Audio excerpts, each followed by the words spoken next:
అర్థం కావాలంటే అందరూ దయచేసి ప్రస్తుతం యుగాంతం ఉంటే యుగాంతం ఎక్కువ చదవండి. ప్రకటన గ్రంథం అర్థం కావాలంటే ఓఫిరయ్య గారి పుస్తకాలు చదివితే బైబిల్ అర్థం అవుతుందని చెప్పాము మనం.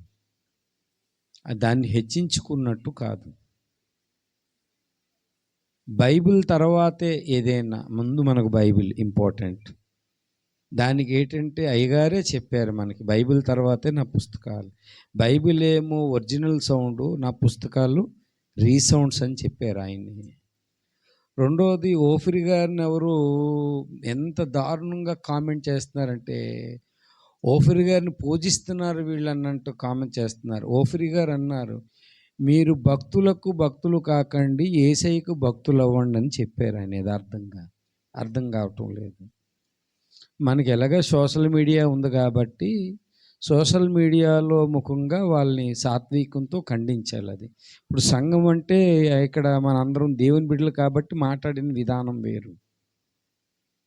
2వ అధ్యాయం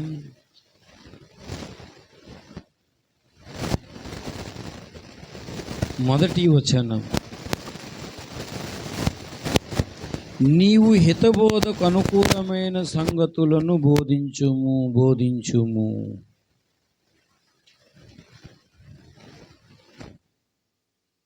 దేవుడు తన పరిశుద్ధ వాక్య భాగమును దీవించునుగాక.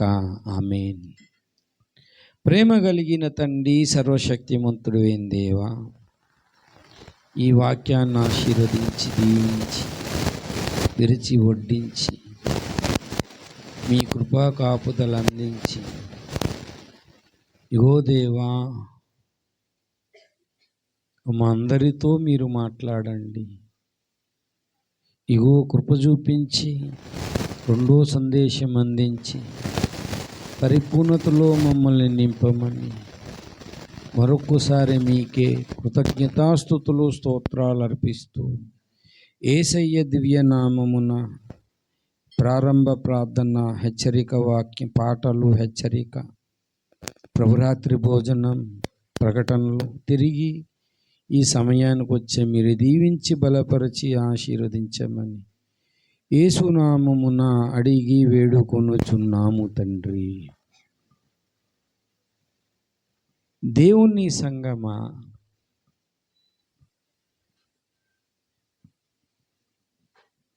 బైబిల్లో హితబోధ అనేది ఒకటి ఉంది. హితబోధ అంటే అర్థం ఏంటంటే ఆరోగ్యకరమైన బోధ. అది దేవుడు, పరిశుద్ధాత్మ దేవుడు బయలుపరిచిన సత్యం. అది ఎలా పడితే అలాగా నా ఆత్మీయ కుమారులారా మీరు బోధించకండి. ఒక హితబోధ ఉంది, అది కాపాడాలి. ముందు కాపాడి దానికి అనుకూలమైన సంగతులు మాత్రమే బోధించాలి. ఏది పడితే అది బోధించడానికి కుదరదు. ఈ మాట ఇప్పుడు చెప్పలేదు, ఈ పత్రికల్లో తిమోతితో కూడా మాట్లాడినప్పుడు 1 తిమోతి 6:20లో చూస్తే, 1 తిమోతి 6:20లో, ఓ తిమోతి, నీకు అప్పగింపబడిన దాన్ని కాపాడి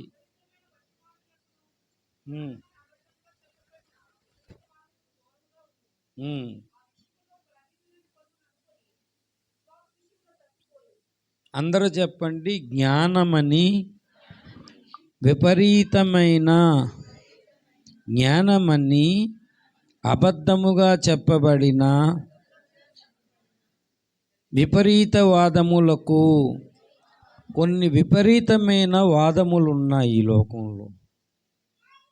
ఆ వాదాలు ఎలాంటివి అంటే, అది జ్ఞానం అంటారు కానీ వాస్తవానికి అది జ్ఞానము కాదు, అబద్ధం. అది ఎగ్జాంపుల్, పెద్ద పెద్ద ఇల్లులు ఉంటాయి, పెద్ద ఇల్లులు ఉంటాయి. ఇల్లులు ఉన్నప్పుడు ప్రతి పాత్ర, స్టీల్ పాత్ర మీద లేబుల్స్ ఉంటాయి. ఎందుకంటే పనోళ్ళు ఎప్పుడు మానేస్తారో తెలియదు, కొత్త వాళ్ళు వస్తారు, పాత వాళ్ళు వస్తారని లేబుల్ మీద పంచదార, లేబుల్ మీద కారము, ఆ లేబుల్ మీద కందిపప్పు, లేబుల్ మీద పెసరపప్పు అని లేబుల్ అంటించి రాసి పెట్టేస్తారు. ఏదైనా కావాలంటే అందులో తీసి దాని మీద పంచదార. ఈ కొత్తగా కొంతమంది అడావిడి మేళాలు ఉంటారు, పని చేసేవాళ్ళు. పంచదార తీసుకెళ్ళేమో ఉప్పు దాంట్లో వేసింది, ఉప్పు తీసుకెళ్ళేమో పంచదార దాంట్లో వేసింది. వాళ్ళ ఇంటికి ఎవరో వచ్చారు. పంచదారకు బదులు మరి అక్కడ దాంట్లో ఏముంది, సరుకేముంది? ఉప్పు వేసేటప్పుడు అతను ఆ ఇంటికి వచ్చేటప్పుడు అతిథి తాగుతున్నాడు కానీ ఏమనలేకపోతున్నాడు. అమ్మగారేమో బాగుందా, టీ బాగుంది అంటున్నాడు, ఏమీ చెప్పలేకపోతున్నాడు. ఆఖరికి చెప్పేశాడు, ఇది ఉప్పు వేసేసరేంటి టీలోనండి. తీరా చూస్తే లేబుల్ ఏమో కరెక్టు, లోపల సరుకేమో రాంగు. సేమ్ ఈనాడు సమాజంలో లేబుల్ జ్ఞానం అని పెట్టుకుంటున్నారు, లేబుల్ సత్యం అని పెట్టుకుంటున్నారు, బోధించే బోధ ఏమో రాంగ్ చేస్తున్నారు ఈనాడు. కానీ ఓ తిమోతి జాగ్రత్త, నీకు అప్పగించే దానిని కాపాడి అన్నాడు. ఏంటా కాపాడి అంటే అక్కడ చెప్పాడు. మళ్ళా తిమోతికు రాసిన 2వ పత్రికలో 1వ అధ్యాయములో ఏంటి అప్పగించాడు అంటే 13, క్రీస్తు యేసునందుంచవలసిన గలవాడవై నా వలన వినిన హితవాక్య ప్రమాణాన్ని గైకొనుము.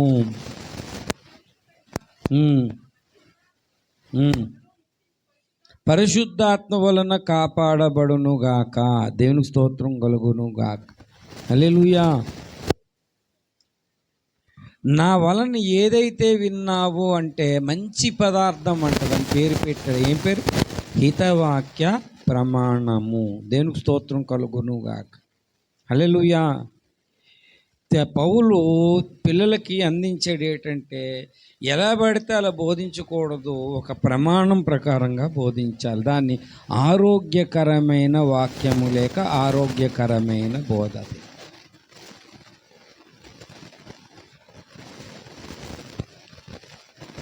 ఇక్కడ ఎలాగుంటుంది అంటే చాలామంది ఇక్కడ ఆన్సర్ ముందు రాసేస్తాడు, ఆన్సర్ని బట్టి స్టెప్స్ వేసుకొని వెళ్తాడు. ఆన్సర్ ఏంటంటే హితబోధకు అనుకూలమైన సంగతులు, అంటే స్టెప్స్ వేసుకొని వెళ్ళడం. లెక్క ఎవరైనా ఎలా చేస్తారు? స్టెప్స్ వేసుకున్న తర్వాత ఆన్సర్ వస్తుంది. లెక్కలు చేసావు కదా. కానీ ఇక్కడ పౌలు అలా కాదు, బోధను బట్టి స్టెప్లు వేసుకొని వెళ్తాడు. ఇది అర్థం కాదు బయట వాళ్ళకి. నీది హితబోధాన్ని నిరూపించుకొని చెప్పట్లేదు, ఒక ఆరోగ్యకరమైన బోధ ఉంది, దానికి అనుకూలమైన సంగతులు చెప్పుకో. దేవునికి స్తోత్రం కలుగునుగాక. హితవాక్య ప్రమాణమన్నా ప్రమాణవాక్యమన్నా ఒకటే అర్థము. దేవునికి స్తోత్రం కలుగునుగాక. హితబోధకు అనుకూలమైన సంగతి అంటే ఉదాహరణకు హితబోధ అంటే ఆరోగ్యకరమైన బోధ ఏమిటంటే, చాలామంది ఏమంటున్నారంటే మనం పుట్టుకతోనే పాపులమా, దేవుడు అన్యాయస్తుడు కదా అని మాట్లాడుతున్నారు చాలామంది. దేవుడు అన్యాయస్తుడని మాట్లాడుతున్నాడు. రోమాపత్రిక 3:23లో రోమాపత్రిక 3:23లో చూస్తే ఏమనుంది? రోమాపత్రిక, ఏ భేదము లేదు, అందరూ పాపము చేసి ఏమన్నాడు? దేవుడు అనుగ్రహించు మహిమను పొందలేకపోతున్నారు అని. అందరూ పాపం చేస్తున్నారు.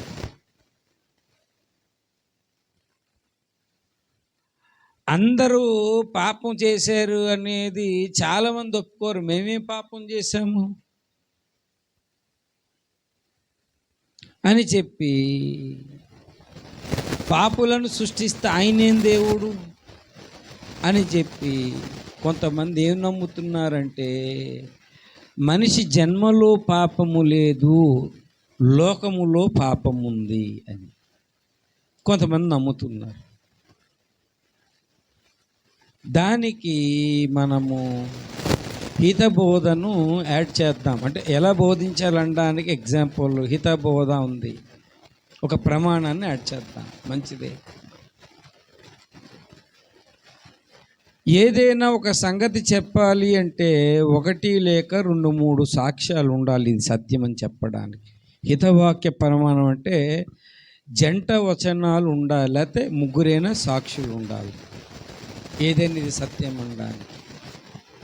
ఉదాహరణకు ఒకటి సత్యం అనడానికి 2, 3 వచనాలు ఉండాలి. ఉదాహరణకు ధర్మశాస్త్రంలో మోషే చెప్పాడు చూడండి, 19వ అధ్యాయము 15వ వచనం, ద్వితీయోపదేశకాండం 19:15లో కొద్ది విసుక్కోకుండా చూడండి దయచేసి, త్వరగా.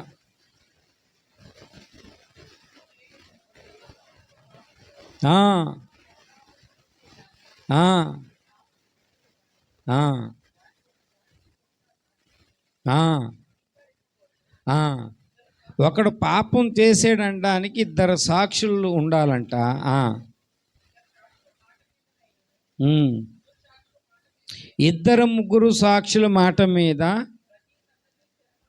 ప్రతి సంగతి స్థిరపరచాలని ధర్మశాస్త్రంలో ఒక సూత్రం. సేమ్ ఇదే మాట యేసు ప్రభు వారు కూడా చెప్పారు మోషే తర్వాత. మత్తయి సువార్త 18వ అధ్యాయం 16వ వచనములో ఒకడెవరైనా అక్కడ తప్పిదము చేస్తే అక్కడ సేమ్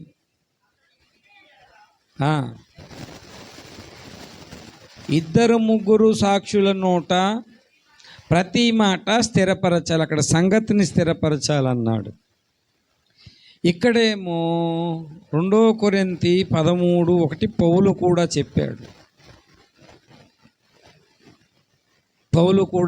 ఏమన్నాడు? ఈ 3వసారి మీ యొద్దకు వచ్చుచున్నాను, 2, 3 సాక్షుల నోట ప్రతి మాటయు స్థిర అని 3 సార్లు చెప్పారంటే దీనికి అర్థం ఏమిటి అంటే, ఏ విషయమైనా ఒక సత్యం ఇది ప్రమాణం పెట్టుకోవాలి మనం. ప్రమాణ వాక్యం అంటే ఇదే, ఇది ప్రమాణం పెట్టుకోవాలి. 2, 3 వచనాలు ఉండాలి. ఒక వచనాన్ని పట్టుకొని ఎప్పుడు సిద్ధాంతం చేయకూడదు. అందరూ పాపం చేయడం ఏంటి అని సరే ఒక వచనం అని పట్టుకొని మేము పాపలం కాదండి కాదు.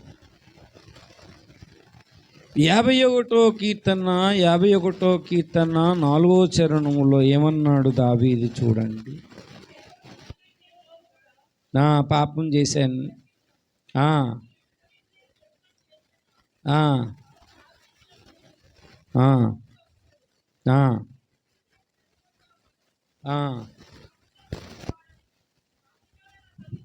ఎవరైనా ఎలా తీసుకుంటారు? పాపంలోనే పుట్టినవాడను పాపంలోనే అంటే తల్లిదండ్రులు కలయిక వల్ల పాపం ద్వారా కలిగింది అనేది నిర్వచనం చెప్తామా? ఈ లోకంలో పాపం ఉంది కాబట్టి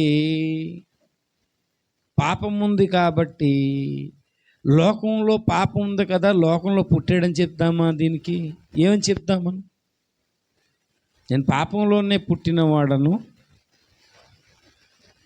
పాపములోనే జన్మించడం ఏంటంటే లోకంలో పాపం ఉంది కాబట్టి అలాగ అన్నాడని చెప్తున్నారు చాలామంది. ఇది కరెక్టేనా?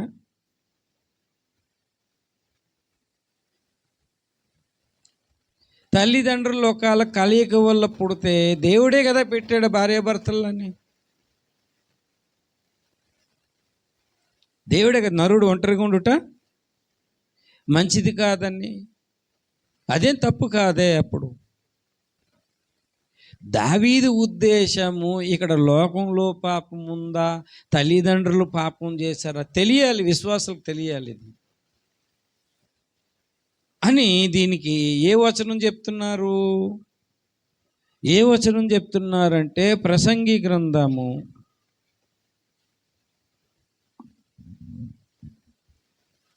ప్రసంగి గ్రంథము చూడండి, ప్రసంగి గ్రంథము 7వ అధ్యాయం.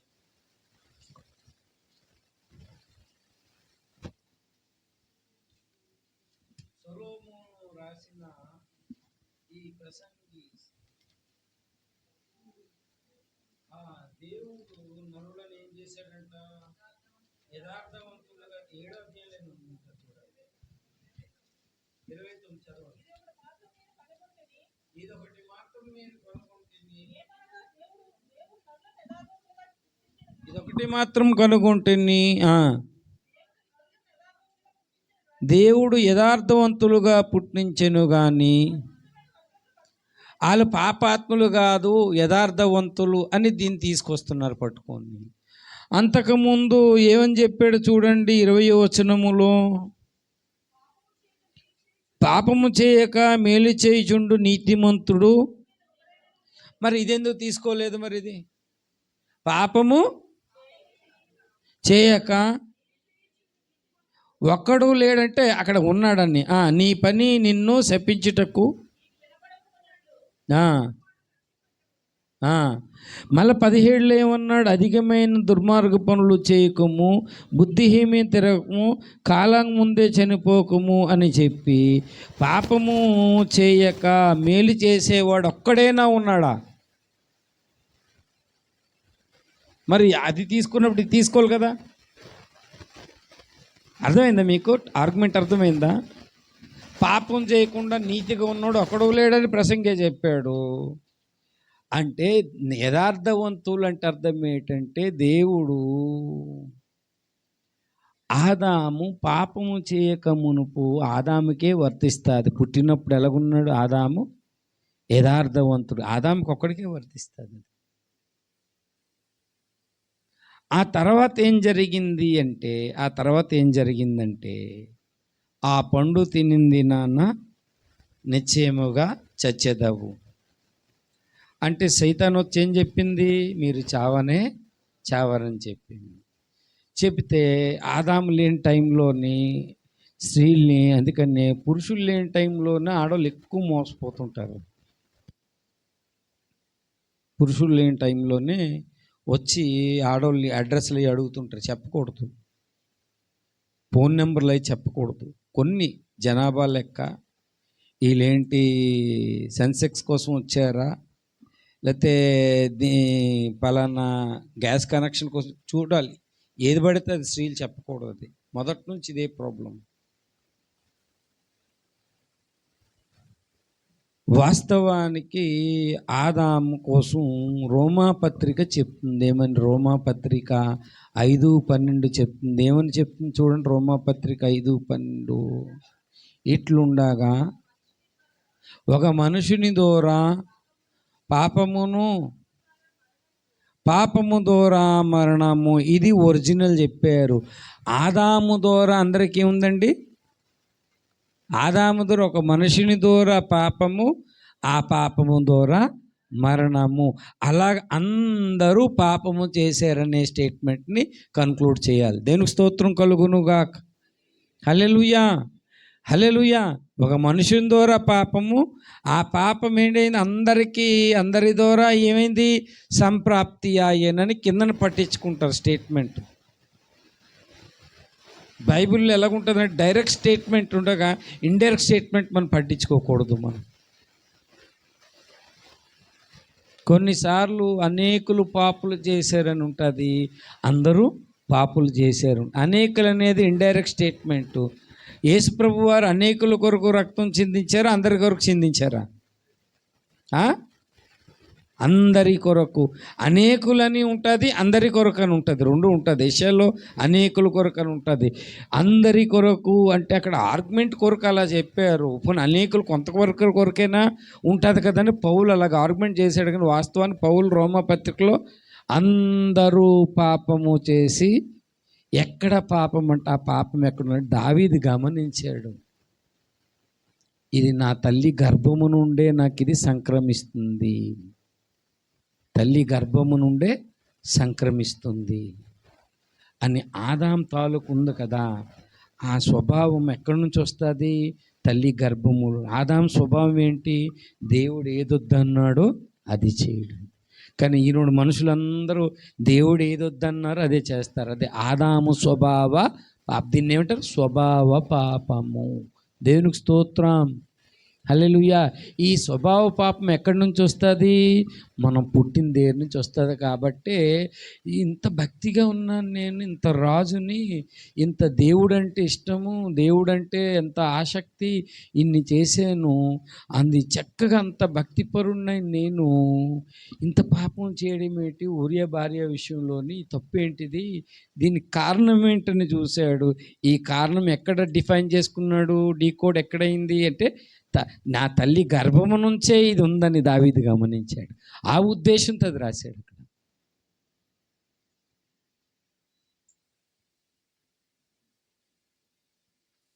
మళ్ళీ అది పట్టుకుని గర్భఫలం దేవుడిచ్చు, గర్భఫలము దేవుడి బహుమానం రాశారు. కాబట్టి దేవుడు గర్భఫలం ఇచ్చాడు కదా, అది బహుమానమే కాదంటే మరి బలవంతంగా లేడీస్ని రేప్ చేసేస్తున్నారు పట్టుకొని.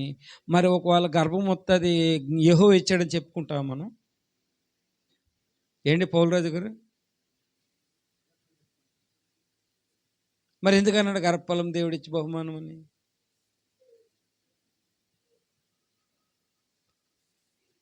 ఇలాంటి చెప్తారు. గర్భఫలం దేవుడిచ్చి బహుమానం, అది దేవుడిచ్చిందే, పాపమేం కాదని చెప్తున్నారు. కానీ మరి కొన్ని స్టేట్మెంట్స్ దాన్ని ఖండిస్తున్నాయి పట్టుకొని. అదేంటో తెలియదు. ఇక్కడ ఎంతో దేవుని సన్నిధానంలో మంచి పెళ్ళిళ్ళు చేసుకొని, క్రైస్తవ మ్యారేజ్లు చేసుకొని, చక్కగా అందరు పాస్టర్ గారు కానుకలు ఇచ్చి అన్ని చేసి ఇది చేస్తే ఏళ్ళ తరబడి చూసిన పిల్లలు పుట్టరు. అక్కడ రేపు చేస్తే ఆ కొన్ని రోజులకి పిల్లలు పుట్టేస్తుంటారు. సక్రమ సంబంధాల్లోని ఉండవు, అక్రమ సంబంధాల్లో పిల్లలు పుట్టేస్తుంటారు. అది దేవుడిచ్చి బహుమానమా?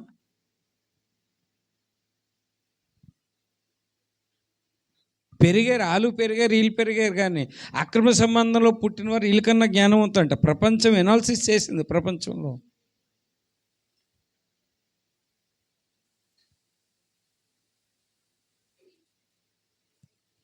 వీళ్ళెవర్రా బాబు, అక్రమంగా ఎందుకు వచ్చారురా బాబు అంటే వీళ్ళు దేవుడు సృష్టించిన వాళ్ళు కాదు. గుర్తుపెట్టుకోండి.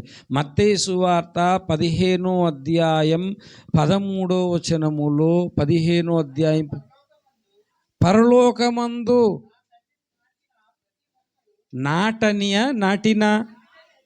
నాటని ప్రతి మొక్క పెళ్ళగింపబడినని సరదా కనలేదు. దేవుడు నాటని మొక్కలు కూడా కొన్ని ఉంటాయి. గుర్తుపెట్టుకోండి.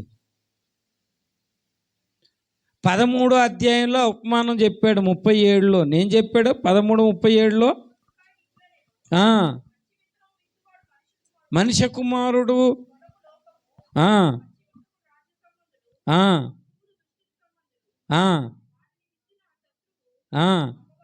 అపవాది అంటే, అపవాది కూడా కొంతమంది అక్రమంగా పుట్టినవాడు ఈ ఎవరి సంతానం? దుష్టుడు కూడా కొంతమందిని చేస్తున్నాడు. వాడు తీసుకొస్తాడు. దేవుడు అనుమతి ఇచ్చాడు వాడికి. పొలములో ఉంటుండగా చాలా లోతైన సత్యాలు ఉంటాయి. మనం వెళ్ళాం. మనం పొలములోని గోధుమలు నాటాడు ఎవరు? మనిషి కుమారుడు. ఎవరు లేనప్పుడు వచ్చి శత్రు వచ్చి కొన్ని నాటాడు. తీసేస్తుంటే తీయకండి, గోధుమలు కూడా బయటకు వచ్చేస్తే ఎదగనియండి, టైం వచ్చినప్పుడు మనం చూద్దామని అన్నాడు అని చెప్పాడు. పొలం అనగా లోకము, గురుగులనగా ఎవరి సంబంధులు? దుష్టుని సంబంధులు. గోధుమలంటే దేవుని రాజ్య సంబంధులు. విత్తిన వారు ఎవరంటే ఈ గురుగులు. అంటే సాతాను వల్ల పుట్టిన వాళ్ళు కూడా ఈ భూమి మీద ఉంటారు. దేవుని వల్ల పుట్టిన వాళ్ళు కూడా భూమి మీద ఉంటారు.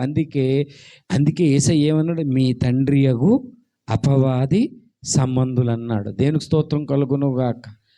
అబద్ధాన్ని నమ్మేవాళ్ళు దేవుని బిడ్డలారా ఎంత స్వార్థ చెప్పినా వినరు వాళ్ళు ఈ విషయం. అందుకని ఆ ఉద్దేశముతో నా తండ్రి పరలోకమందు నా తండ్రి నాటని మొక్కలు కొన్ని ఉన్నాయి. అవి ఎవరు నాటారు? అవి దుష్టుడు నాటినవి. ఇంటికెళ్ళి మళ్ళీ చదవండి. అవి కాబట్టి గర్భఫలం దేవుడిచ్చు బహుమానం కాదది, ఆ ఉద్దేశం వేరు. 127వ కీర్తనలో గర్భఫలం వీళ్ళకున్న ఫలము కాదు, ఆత్మ సంబంధమైన విషయం అది. ఆ పట్టణం కూడా ఆత్మ సంబంధమైనది, అక్కడ ఉన్నవన్నీ ఆత్మ సంబంధమైన విషయాలు. యెహోవా ఇల్లు కట్టించిన ఎడల, మన భౌతికమైన ఇల్లు కాదు అది. భౌతికమైన ఇల్లు నాస్తికుడు కట్టుకుంటున్నాడు, ఆస్తికుడు కట్టుకుంటున్నాడు, నమ్మనివాడు నమ్మినాడు కట్టుకుంటున్నాడు. అది దేవుడే కట్టడు కాదండి. దేవుని సంఘం అనే ఇల్లు ఎవరు పడతారు కట్టలేరు. అది ప్రయాసం వ్యర్థమైపోతే కట్టినా అది దేవుడే కట్టించాలి. దేవునికి స్తోత్రం కలుగునుగా. అది ఆత్మ సంబంధమైన ఇల్లు. యెరూషలేం పట్టణం అంటే అర్థం ఏంటంటే దేవుని సంఘం అని యెరూషలేం ఉంది. దేవుడు కాపాడకపోతే కావలివారు ఎంత కాసినా అది వ్యర్థమే అని అర్థం. గర్భఫలం అని దగ్గరకు వచ్చాడు. ఆ గర్భఫలము కాదు, యవ్వన కాలమందు పుట్టిన కుమారులు బలవంతుని చేతిలో బాణం వంటి వారంటే, యవ్వన కాలమందు ఎంతమంది పుట్టారండి? అందరికీ చాలా వరకు బైబిల్లోని ముసలి కాలమందు మోషే పుట్టాడు, ముసలి కాలమందు యోహాను పుట్టాడు, ముసలి కాలమందు ఇస్సాకు పుట్టాడు. చూడండి అంతనా. ఇది ఆధ్యాత్మికంగా చెప్పాడు. గర్భఫలము అంటే అర్థం ఏంటంటే వాడు యవ్వన కాలమందు పుట్టడం అంటే అర్థం ఏంటంటే ఒక యవ్వన కాలం వచ్చినప్పుడు యేసయ్య అనే వ్యక్తికి పుట్టినవాడని అర్థము. అది పట్టుకొని పాపం లేదంటే మరి పాపం లేదైతే అందరూ పాపం చేసి దేవుడు అనుగ్రహించే మహిమను, ఈ పాపం ఎక్కడి నుంచి వచ్చిందంటే ఒక మనుషుడి ద్వారా వచ్చింది. ఆ మనుషుడు పాపం చేశాడు, పాపం ఏమొచ్చింది? పాపం ద్వారా మరణం వచ్చింది. కాబట్టి ఇప్పుడు ఈ మరణాన్ని తీయాలి అంటే ఇంకొక మనుషుడు ఏమవ్వాలి? కన్య గర్భంలో పుట్టాలి, యేసయ్య పుట్టాలి. పుట్టొచ్చి ఏం చేయాలి? ఆ మరణానికి నివృత్తి ఏంటంటే ఆ పాపం తన మీద వేసుకొని ఆయన మరణించాలి. దేవునికి స్తోత్రం కలుగునుగాక. హల్లెలూయా. అలా మరణించాలి. ఎంత లెవెల్ చేశాడో దేవుడు. ఇదండి సువార్త మనం చెప్పవలసింది, ప్రజలకు చెప్పవలసిన సువార్త ఇదే. ఎలాగొచ్చిందయ్యా ఈ పాపము అంటే యోబు అంటాడు చూడండి, ఇర్మియా అంటాడు 13వ అధ్యాయము 23వ వచనములు అంటాడు, పాపం అనగా ఈ స్వభావ పాపం అనగా ఇర్మియా చెప్తాడు. ఇర్మియా కాలంలో ఎక్కడో చూడండి చెప్తున్నాడు ఏమని? కూషు దేశస్తుడు అంటే నీగ్రో వాడు నల్లగాడు మార్చుకోలేడు. కూషు దేశస్తుడు తన మచ్చను మార్చుకొనగలదా? చెప్పండి అందరూ. కీడు చేయుటకు అలవాటు పడ్డవాడు మేలు చేయడం వల్ల పడుతుందా? నల్లగున్నవాడు మారలేడు. చిరతపులి తన పుట్టుకతోటి ఎలా పుడుతుంది? చారలతో పుడుతుంది. కీడుకు అలవాటు పడ్డాడు. ఈ కీడు ఎక్కడి నుంచి వచ్చింది? కరెక్ట్గా ఈ మాట రోమా పత్రిక దగ్గర రాసుకోండి, 7వ అధ్యాయము 18వ వచనం. నా యందు అనగా నివసింపరాదని నేను ఎరుగుదును, మేలైనది చేయాలని కోరుచున్నది కలుగొట్టలేదు, మేలు చేయక చేయగోరని కీడు చేయుచున్నాను. అంటే అర్థం ఏంటంటే ఎందుకు నాలో నివసించే పాపం అన్నాడా లేదా? అంటే కీడుకు అలవాటు పడిన మానవుడు ఏం చేయలేడు? మేలు చేయలేడంటే ఎందుకు అలా చేయలేకపోతున్నాడంటే లోపలేముంది అంటే పాప నియమం అనేది ఉంది. మేలు చేయాలనుకుంటున్నాడు, చేయలేకపోతున్నాడు. కీడు మాడాలనుకుంటున్నాడు, మానలేకపోతున్నాడు. కాబట్టి వీడి జన్మతః వీడేమయ్యాడు? పాపి. దేవునికి స్తోత్రం కలుగునుగాక. ఇటు పాపిడు. దీనికి యోబు గ్రంథము కరెక్ట్గా చెప్తున్నాడు. అలాగుంటాడా? యోబు గ్రంథము 14:4 దీన్ని రూఢీపరుస్తుంది. చూడండి 14:4లో పాపం చేసినవాడు పాపసహితుడు అంటే పాపములో ఉన్నవాడిలో నుంచి పాపం లేనివాడు పుట్టగలడా? ఎంత మేలని రాశాడు చూడండి. పాపసహితుని నుంచి పాపరహితుడు పుడితే ఎంతో మేలు, ఎంతో మేలు, ఎంతో మేలు. దేవునికి స్తోత్రం కలుగునుగాక. హల్లెలూయా. హితబోధకు ప్రమాణం చెప్తున్నాను నేను. హితబోధకు అనుకూలమైన సంగతి ఏం చెప్పాలంటే, ఒక ఆరోగ్యకరమైన ఒక బోధ నీకు అర్థం కావాలంటే అనుకూలమైన సంగతి ఏమిటి అంటే, మానవుడు జన్మతః కర్మతః పాపి. ఆడు ఎప్పటి నుంచి వచ్చాడు? ఆదాము స్వభావం ఎప్పటి నుంచి పుచ్చుకుంటున్నాడు? పుట్టుకతోనే పుచ్చుకుంటున్నారు. ఉదాహరణకు మనము పకోడీ కారం ఉప్పు ఎక్కేసాం, మనం బాగా ఏగిపోయింది. మా ఇంటికి వచ్చాడు, పౌలరాజు గారికి ఇచ్చాను. ఏది పాస్టర్ గారు కారం ఉప్పు ఎక్కువైపోయిందంట. కారం ఉప్పు తీయగలనా నేను? తెలివైన వాళ్ళు నిమ్మకాయ పిండండి పోద్దంటారు. నిమ్మకాయ పోతే ఒకవేళ ఉప్పు తగ్గుతుందేమో, కారం పోతుందా? పోద్దా? కారం పోదు, ఉప్పు పోదు, మరి వేరే టేస్ట్ వచ్చేస్తుంది అది. మానవుడు కూడా ఈ నూనెలో వేగినట్టు తల్లిదండ్రి గర్భంలో పుట్టినాడు. కొంత మేనమామ స్వభావము, కొంత తల్లి స్వభావం, కొంత తండ్రి పోలికలు, కొంత ఆదాము స్వభావం కూడా లోపలికి వెళ్ళిపోతుంది. బయటకు వచ్చాక పకోడీ బాగా అయిపోయినట్టు ఏంటంటే పాపంతోనే పుడతాడు. ఎలాగైతే అందులో కారము ఉప్పు తీయలేమో, వీడు మానవ జన్మంలోనే మన పాపం తీయలేం. కాబట్టి నా జన్మ కారణం ఉందని దావీదు అక్కడ అంచనేశాడు. పాపంలోనే నేను పుట్టాను, పాపంలోనే నా తల్లి నన్ను గర్భమున ధరించారన్న అంత ఊరికనే అనలేదన్నమాట. యోబు అన్నాడు, పాపరహితుల్లోంచి పాపం లేనోడు పుట్టగలడా అంటే, రోమా పత్రికలు చెప్పాడు, అందరూ పాపము చేశారు. ఎందుకు చేశారంటే ఒక్కడి వల్ల పాపం వచ్చింది. ఎవరు? ఆయన పేరు ఆదాము కారణంగా పాపం అందరి ఆ స్వభావమే ఏలుతుంది. ఇప్పుడు మన ప్రభుత్వం స్టేటు ఎన్ని కోట్ల అప్పులో ఉంది?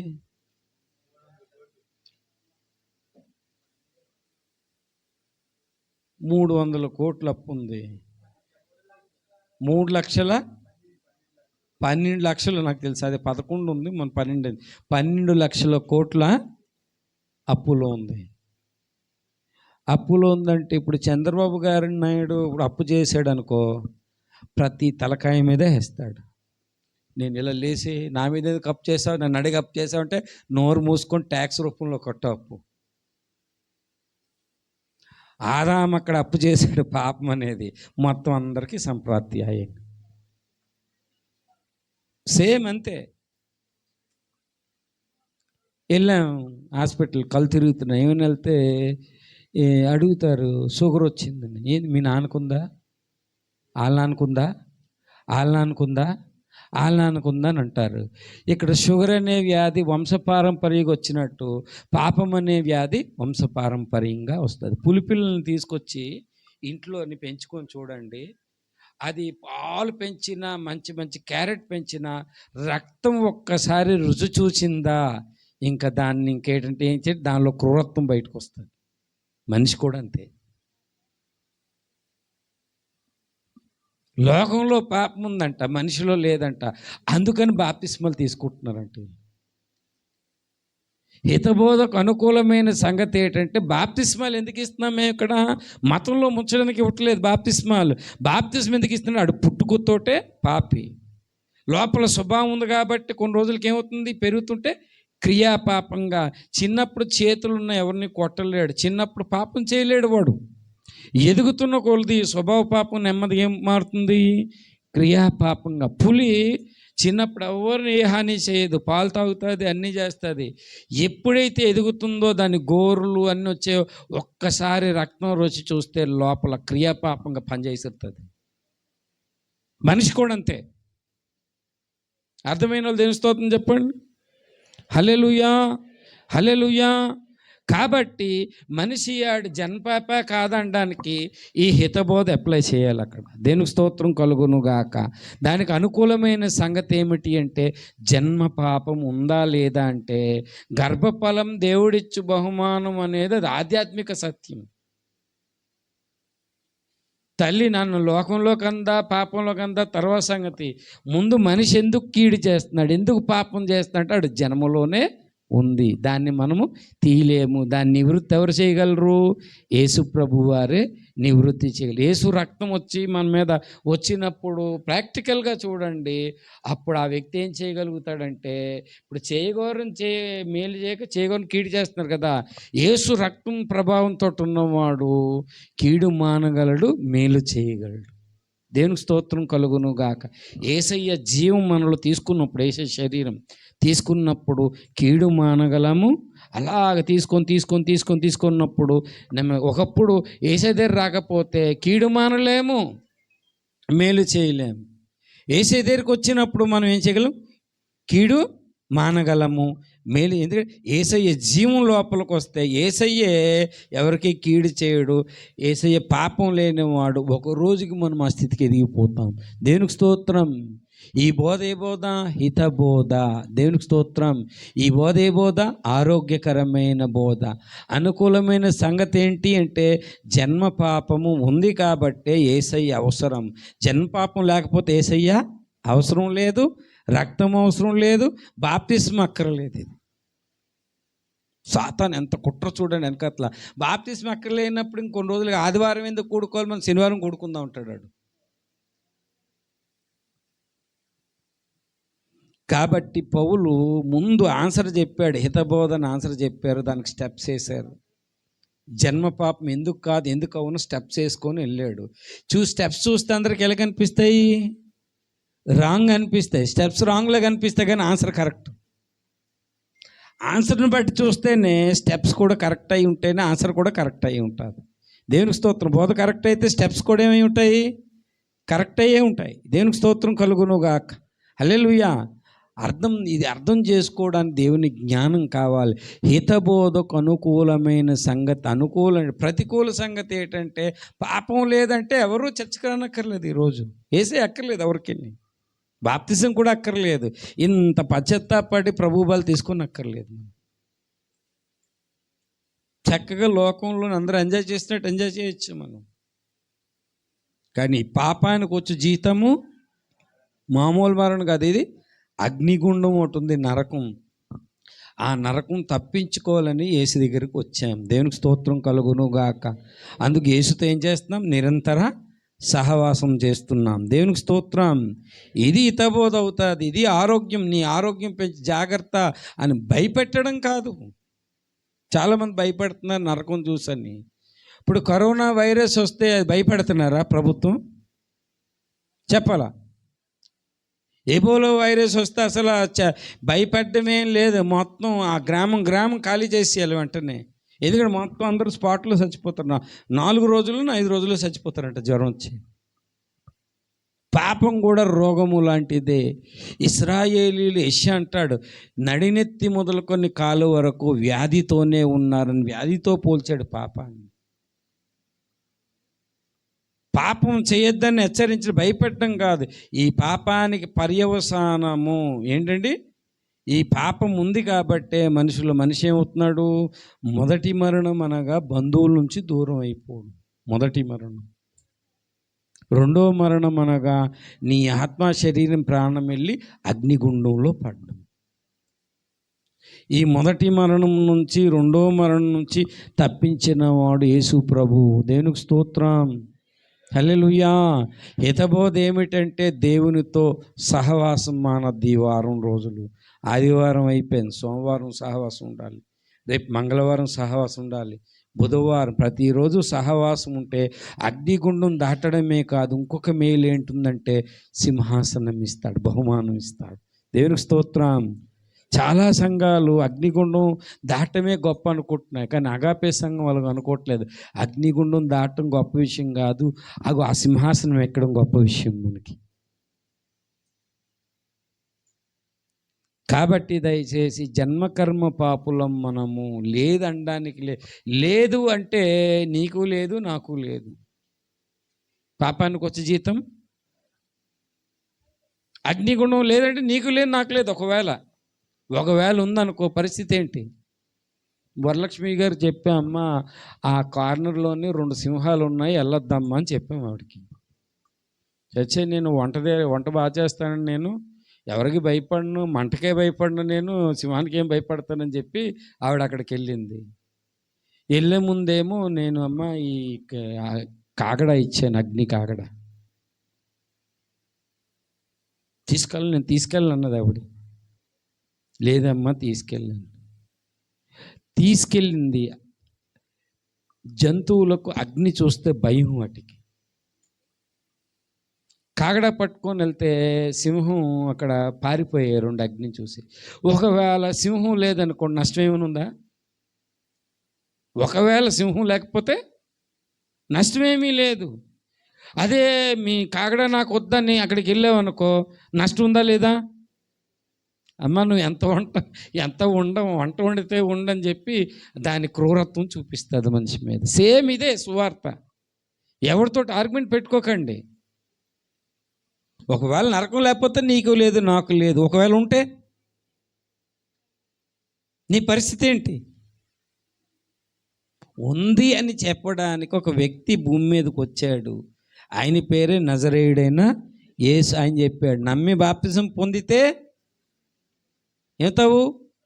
నరకం నుంచి రక్షించబడతావు. నమ్మకపోతే నీకు నిత్య శిక్ష ఉందని యేసు ప్రభు వారు వచ్చి చెప్పారు. దేవునికి స్తోత్రం కలుగును గాక. హల్లెలూయా. లేకపోతే ఎందుకు? ఆ యొక్క పరలోకానికి వెళ్ళగాలంటే నేనే మార్గము, నేనే సత్యము, నేనే జీవం అని చెప్పగలిగాడు. దేవునికి స్తోత్రం. కాబట్టి సువార్త మనం ప్రచారం చేయాలి ఎక్కువగా.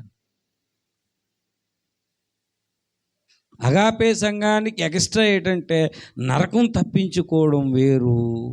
అందరూ అలాగే ఉన్నారు, నరకం తప్పించుకున్నాను కానీ నరకం గొప్ప విషయంగా. నరకం తప్పించుకున్న తర్వాత ఏం ఇస్తాడు దేవుడు? సింహాసనం ఇస్తాడు. దేవునికి స్తోత్రం కలుగును గాక. ఆ సింహాసనం నేను ఎక్కాలి ఎలాగైనా సరే. అలా ఎక్కాలంటే భూమి మీద ఏం చేయాలి? శరీర పాపాన్ని మళ్ళా శరీరం చేత పాపం జయిస్తాడు సైతానుగాడు. జయించిన వాణిని మాత్రం ఏం చేస్తాడు? సింహాసనం ఎక్కిస్తాడు. ఈ లోకాన్ని జయించాలి, సాతాను జయించాలి, ఈ శరీరాన్ని జయించాలి. శరీరం లోపల చాలా పోరాటం అవుతుంది. లోకం బయట నుంచి పోరాటం చేస్తుంది. సైతానుగాడు లోకాన్ని రెచ్చగొట్టి మన మీదకి రప్పిస్తాడు పట్టుకొని. హితబోధండి ఇది. ఈ బోధ ఏ బోధ? హితబోధ, ఆరోగ్యకరమైన. నువ్వు నరకం తప్పించుకోవడం గొప్ప కాదు. నరకం తప్పించుకొని నువ్వేం చేయాలి? పరలోకానికంటే జయించడం మొదలు పెట్టాలి. ఆ జయించడానికే ఇప్పుడు ఆదివారం ఏం తీసుకున్నావు? ఏసై శరీరం తీసుకున్నావు, ఏసై రక్తాన్ని తీసుకున్నావు. ఇది నీళ్ళు అలా నిలబడాలంటే సోమవారం, మళ్ళీ ఆదివారం వచ్చినంత వరకు నిరంతర సహవాసం ఉండాలి దేవునితో. ఎందుకంటే ఏసై ఎవరు? ద్రాక్షావల్లి. మనం ఎవరు? ద్రాక్షావల్లిలోంచి ఏమొస్తుంది? సారమంతా తీగల్లోకి వస్తే అప్పుడు ఫలిస్తాం. దేవునికి స్తోత్రం. హల్లెలూయా. ఫలించని తీగని ఏం చేస్తాడు? తీసి పారేస్తాడు. ద్రాక్షావల్లి తీగ 2 కరెక్ట్గా ఉంటేనే ఆ ద్రాక్షవల్లిలో సారం మనలోనికి వస్తుంది. అన్నిటినీ జయించి ఆయన సింహాసనం ఎక్కినట్టు మనం ఎక్కుతాం. కాబట్టి ఆరోగ్యకరమైన బోధ నిన్నెప్పుడు ఒక మెట్లో మీద నుంచుతుంది. ఆరోగ్యం లేని బోధ, పాపం లేదు, ఏం లేదు, నువ్వు గుట్కాలు వేసుకోవచ్చు, కైనీలు వేసుకోవచ్చు, నువ్వు ఎలాగైనా చేయొచ్చు, ఎలా పడితే అలా మాట్లాడుతుంది. చూడండి ఆడ జైశాలి శిష్యులు ఎలా తయారయ్యారు వాళ్ళందరూ. అది అనారోగ్యమైన బోధ కట్టాలు తయారయ్యారు. ఆరోగ్యమైన బోధ కలిగిన వాళ్ళు మనం సువార్త ప్రకటించాలి. దేవుని కొరకు దేశభక్తి ఉండాలి, దేవుని భక్తి ఉండాలని ఆరోగ్యకరమైన బోధ మనకు నడిపిస్తారు. దేవునికి స్తోత్రం కలుగును గాక. అందరి మీదకి తగ్గుకెళ్ళిపోతారు వాళ్ళు. ప్రాక్టికల్గా మన ప్రదీపే చూశాడు. ఆరోగ్యకరమైన బోధలు అలాగ ఉండరు. ఫోన్లో ఆవిడ నమ్మలేదు, ఆవిడ వదిలేండి, రేపైనా దేవుడు చూసుకుంటాడు, ప్రార్థన చేద్దామని. ప్రేమ కలిగి ఆరోగ్యకరమైన బోధ ఏం చేస్తుంది? నువ్వు ప్రేమ కలిగే సత్యం చెప్పని చెప్తా. దేవునికి స్తోత్రం కలుగును గాక. కాబట్టి బైబిల్లో చాలా సంగతులు ఉన్నాయి. హితబోధకు అనుకూలమైన సంగతి, ఒక సంగతి ఏంటంటే జన్మ పాపి. ఆ పాపానికి వచ్చే జీతం మరణం. ఆ మరణం నుంచి యేసు ద్వారా తప్పించుకోవడం గొప్ప విషయం కాదు. ఈరోజు విన్న విషయం, తప్పించుకున్న మనము గ్యారంటీగా ఏం చేయాలి? సింహాసనం ఎక్కాలి. అలా ఎక్కాలంటే అందుకు నేను యేసయ్య శరీరం తీసుకున్నాను కాబట్టి ప్రతి సహవాసానికి అటెండ్ అవ్వాలి. సరదాగా చెప్పలేదు మేము. సహవాసం వల్ల ఏమొస్తుందంటే నీ విధేయత చూస్తాడు దేవుడు. తనకు విధేయులైన వారందరికీ ఏం చేస్తాడు? నిత్య రక్షణకు కారకుడాయను.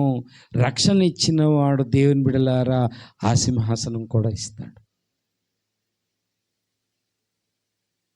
అందుకు దేవుని బిడ్డలారా భక్తి అనేది నిత్య సింహాసనంతో, ఆ సింహాసనంలో మంచి ఉన్నతం. అక్కడ కూడా మళ్ళీ స్థాయి భేదాలు ఉంటాయి. మరి ఒకటికేమో 2 తలాంతులు 2 పట్టణాలు, ఒకటికేమో 5 పట్టణాలు, ఒకటికేమో 10 పట్టణాలు.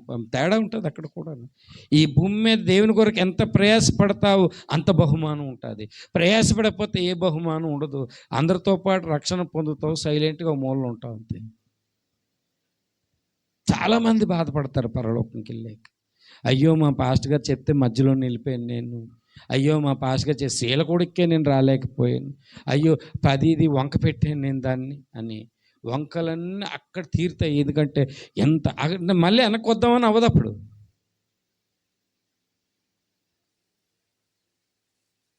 కాబట్టి దయచేసి ఈ భూమి మీద ఉంటుండగానే సరి చేసుకోండి అని చెప్పే బోధ ఏ బోధ? అది హితబోధ. అంటే కిందనే ఇచ్చాడు ఆరోగ్యకరమైన బోధ. అందుకు అనుకూలమైన సంగతి జన్మ పాపము ఉందా లేదా? ఆ జన్మ పాపం ఉంది కాబట్టే యేసు ప్రభు రావాల్సి వచ్చింది. కాబట్టి జన్మ పాపం తప్పించబడిన వాడు ఖచ్చితంగా రెండోది ఏంటంటే, ఇది ఒక అనుకూలమైన సంగతి. రెండోది ఏంటంటే పరిశుద్ధాత్మను పొందుకోవడం. పరిశుద్ధాత్మ ఎందుకంటే దేవుని బిడ్డలారా రెండో సంగతి పరిశుద్ధాత్మను పొందుకోవడం. మూడో సంగతి ఏంటంటే పరిశుద్ధాత్మ ఎందుకంటే శ్రమలు తట్టుకోవాలంటే అభిషిక్తులు మాత్రమే తట్టుకోగలుగుతారు. దేవునికి స్తోత్రం కలుగునుగా.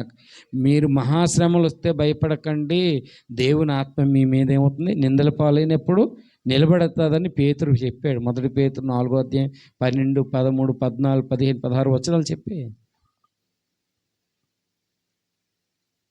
హితబోధకు అనుకూలమైన సంగతి పాపం నుంచి బయటకు వచ్చాం కాబట్టి మనం ఎలా పడితే అలా ఉండకుండా పరిశుద్ధాత్మను పొందుకోవాలి. శ్రమలలో మనం పరిపూర్ణతను సాధించుకోవాలి. దేవునికి స్తోత్రం. రక్షకుడికి కూడా ఏం తప్పలేదు, శ్రమలు తప్పలేదు. మనకు కూడా శ్రమలు. ఈ శ్రమలు ఎందుకంటే మనల్ని ఏం చేయడానికి? ఒక పర్ఫెక్షనిస్ట్గా చేయడానికి మనకి ఈ శ్రమలు ఉపయోగపడతాయి. అంటే హితబోధకు అనుకూలమైన సంగతి జన్మ పాపాన్ని తప్పించుకోవాలంటే యేసు రక్తం అవసరము. యేసు రక్తంలో బాప్తిజం పొందిన వారికి ఏమవసరం? పరిశుద్ధాత్మ అవసరం. పరిశుద్ధాత్మను ఎందుకు పొందిన? పరిశుద్ధాత్మ ఇచ్చిన తర్వాత దావీదుని టెస్ట్ చేశాడు దేవుడు. ఇలా సమూయేలు వచ్చి చూడండి మీరు, ఆఖరి మాట, ఆఖరి స్టేట్మెంటు. సమూయేలు తైలపు కొమ్ముని ఇలా తైలాన్ని పోసాడు. పోసిన వెంటనే సమూయేలు పోసిన వెంటనే దావీదు అడవిలోని అబ్షలోము ఆయన్ని ఏం చేశాడు? తిరుగుబాటు చేసేటప్పుడు కొండల కాటికి పరిగెట్టాడు తండ్రి. పరిశుద్ధాత్మ ఇచ్చింది సరదా కాదు, శ్రమలలో నిన్ను నిలబెట్టడానికి పరిశుద్ధాత్మ. అంతేగాని నాకు భాషలు ఉన్నాయి, ప్రవచనాలు ఉన్నాయి చెప్పుకోవడానికి కాదు పరిశుద్ధాత్మ.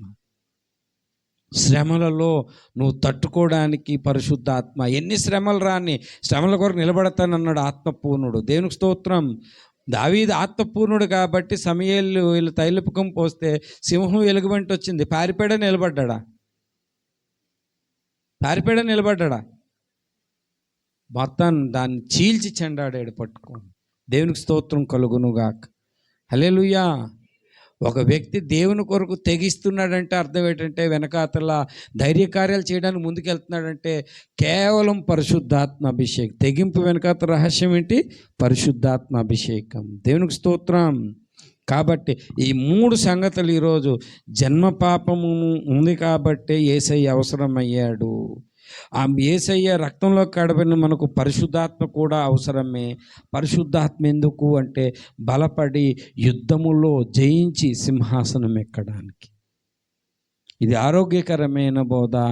ఈ బోధలోనే మనం ప్రతిష్టపడదాము. ప్రభు కృప మనకు సహాయం చేయునుగాక. ఆమేన్. ప్రార్థన చేసుకుందాం.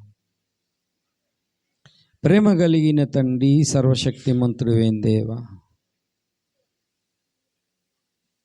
ఒక ఆరోగ్యకరమైన బోధ పౌలుకు నీవు బయలుపరిచావు తండ్రి. అది శిష్యులకు కాపాడమన్న పరిశుద్ధాత్మ శక్తి ద్వారా. కొంతమంది జ్ఞానమని చెప్పబడిన వాదాలకు వెళ్ళిపోతున్నారు. దూరంగా ఉండి హితబోధకు అనుకూలమైన సంగతులు తీతూ నువ్వు బోధించని చెప్పాడు. ఇగో హితబోధనగా నాయనా, మేము జన్మకర్మ పాపులం, యేసు రక్తములో మా క్షమాపణ ఉన్నది. అంతేకాదు నాయనా తండ్రి, మేము నాయన క్షమాపణ పొందట పరిశుద్ధాత్మను పొందుకోవాలి. పరిశుద్ధాత్మను పొందుకొని నాయన అంతిమ అబద్ధ క్రీస్తుతో యుద్ధానికి సిద్ధపడాలి. జయించి సింహాసనం ఎక్కాలి. కృప చూపించమని ప్రతి ఒక్కరిలో హితబోధతో నాయన ఈ వాక్యాలతో నింపి నడిపించి బలపరచమని, నీ కాపుదలు అందించమని, విత్తిన కానుకలు అంగీకరించి తగిన ఫలం ప్రతి ఒక్కరికి అనుగ్రహించమని యేసు నామం అడిగి వేడుకొనుచున్నాం తండ్రి. మన తండ్రి అయిన దేవుని ప్రేమ, రక్షకుడైన యేసునాథుని శాశ్వత కృప, పరిశుద్ధాత్మ దేవుని దివ్య మనోహర సన్నిధి సావాసం, చేరి వచ్చిన వారందరి హితబోధలో ప్రతిష్ఠింపబడి ఉన్నత బహుమానం యోగ్యుల గుట్టలో ఇప్పుడు ఎల్లప్పుడబాయిక సదా తోడే దీవించి బలపరచునుగాక. యేసు రక్తమునకే జయం, ప్రవేశు రక్తమునకే జయం, ప్రవేశు నామనకు పరిపూర్ణమైన విజయం కలుగునుగాక. ఆమేన్, ఆమేన్, ఆమేన్.